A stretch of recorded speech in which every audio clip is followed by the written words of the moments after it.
Some mistakes can cause the USCIS to intend to deny your case. In this video, we'll be covering application mistakes you'll want to avoid making and what happens if you do end up making them. And make sure to watch to the end, where we'll be sharing the types of USCIS communications you can receive and how to properly handle them. If you're new to our channel, welcome. This channel helps ambitious professional couples handle their own marriage green card case without having to hire a traditional lawyer. And if you still believe that hiring a lawyer is the best way to go about this channel will still be super valuable to you. So let's jump into mistakes. Just like it was to us, we know just how important your immigration is to you. Once you have your immigration benefits, a lot of uncertainty will be removed from your life. Your relationship will feel more stable, and you'll come out of the immigration experience with relief. And while marriage immigration is relatively straightforward of a process, mistakes can seriously impact your experience and even your legal status. Before we explain exactly what happens when you make application mistakes, let's get into the 3 different types of mistakes. The first are simple mistakes. A really common mistake couples have reported from working with lawyers are mistakes in simple biographic information, like names and dates of birth. But other common yet simple mistakes include using outdated or expired USCIS forms, not providing sufficient evidence for each form, submitting incorrect filing fees, answering form questions improperly,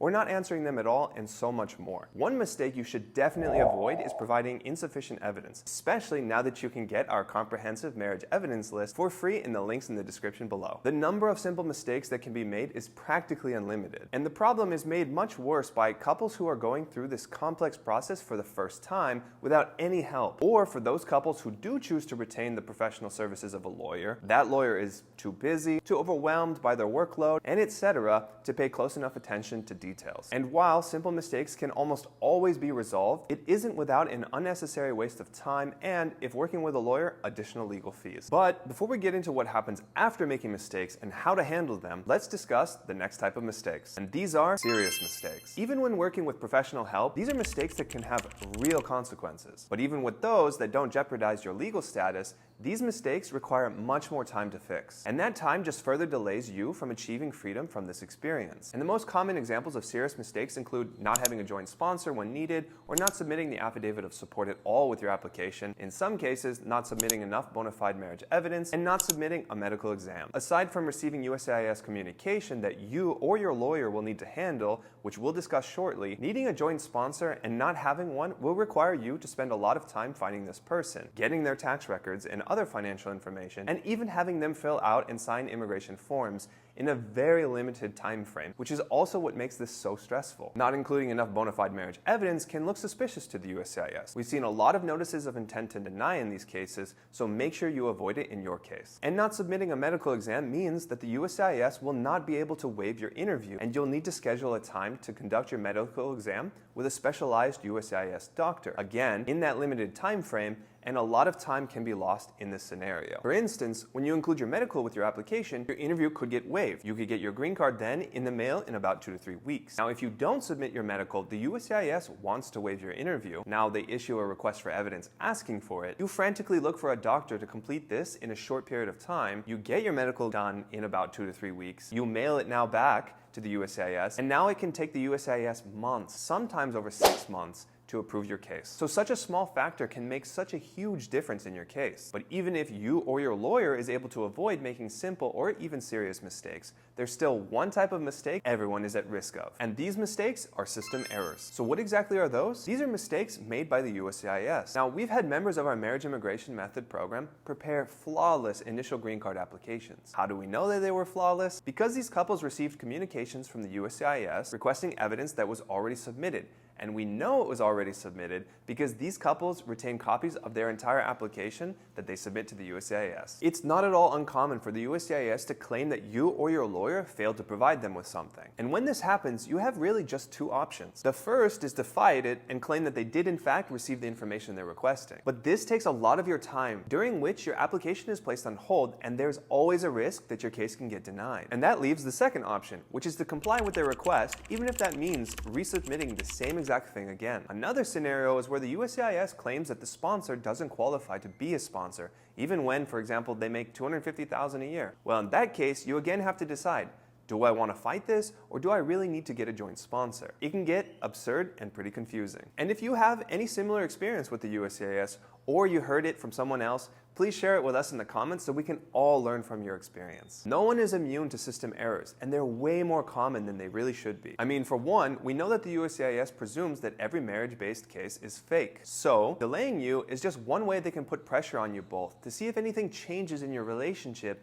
if they leave you in immigration limbo for a couple of years. Which leads me to my next point, which is that mistakes are something you need to watch out and handle for many years to come, even after submitting your initial green card application. Why? Because before you're completely done with your immigration journey, you'll likely need to go through the removal of conditions process and the naturalization process. And that's exactly why our Marriage Immigration Method program covers all 3 steps of your journey. Through our program, we help ambitious and professional couples ensure they avoid costly mistakes and know how to effectively navigate this entire journey with ease. That way you can focus on developing your relationship, your careers, and your futures as you pursue your American dream. We've helped numerous couples just like you handle this journey like a pro. If this approach resonates with you, then we'd love for you to schedule a free strategy session with us using the links in the description below. Just know that many couples, after successfully handling the green card process, will receive only a conditional green card. That means they'll need to go through a completely new immigration process, just like the green card application you're thinking about right now, and start the removal of conditions. And this process is notoriously long, which often leads to errors and a bunch of frustration. With this new process, not only do lawyers charge separately to assist with it, the same 3 mistake types are still again to be present. And this is exactly the same situation when it comes to naturalization. Just as an example, Margarita made a mistake during her naturalization process, which meant she had to file for naturalization twice. Her first application was actually denied, and she had to pay the fees again and wait again. Plus, that delay also negatively impacted her family's immigration as well. So, from start to finish, this process can take anywhere from 3.5 to 5 years under normal processing times. Mistakes, even small ones, really begin to add up in the form of delaying your case and can quickly sour this experience for you. Because think about it, the sooner you get your conditional green card, the sooner you will be able to naturalize as a U.S. citizen and be completely done with this process and dealing with the USCIS. Well, if your green card approval is delayed for whatever reason, everything else will also be delayed as well. So finally, what happens when you make application mistakes? The first and most common USCIS communication you'll receive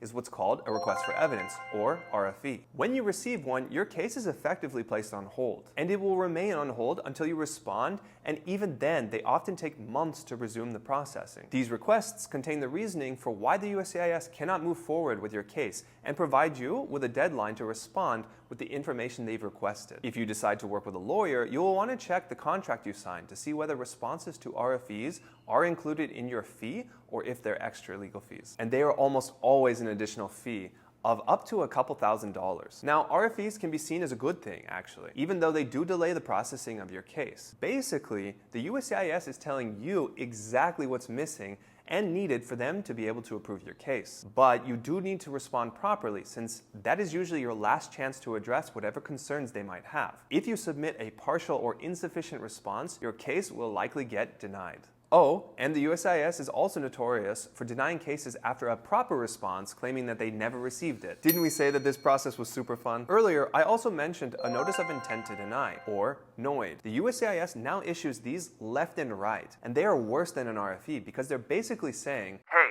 we intend to deny your petition because of A, B, and C, and you have 30 or 33 days to respond with additional information, or we will deny your case. That's why it's so important to handle this process correctly from the start and also have the ability to resolve any issues that may arise during any of the 3 different processes properly and efficiently along the next 3.5 to 5 years. Remember, immigration can be very stressful, but it doesn't have to be. Thanks for watching. Give this video a like, and we'll see you next week.